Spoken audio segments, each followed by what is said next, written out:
আমরা এখন এসেছি সেনবাগ মডেল সরকারি প্রাথমিক বিদ্যালয় এবং এই বিদ্যালয়টিকেও বন্যার্ত মানুষদের জন্য আশ্রয়ণ প্রকল্প হিসাবে করা হয়েছে এবং এখানে ৪৫টি পরিবার এই বিদ্যালয়ে রয়েছে এবং এই বিদ্যালয়ের এই ভবনটিতেও বানবাসী মানুষজন আছেন এবং এই যে বিদ্যালয়ের মাঠে কিন্তু অনেক পানি।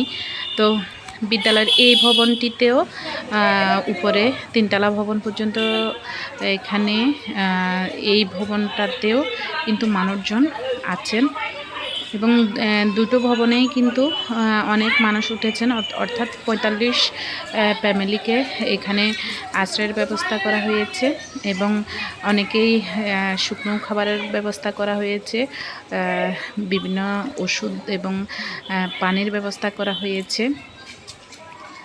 তো অবশ্যই কর্তৃপক্ষকে ধন্যবাদ। এই বানবাসী মানুষদেরকে বিশেষ করে ছাত্র সমাজ অনেক সহযোগিতা করছে, তারা খাওয়ার ব্যাপারে এবং আনা নেওয়ার ব্যাপারে মানুষজনদেরকে তারা সাহায্য সহযোগিতা করছেন।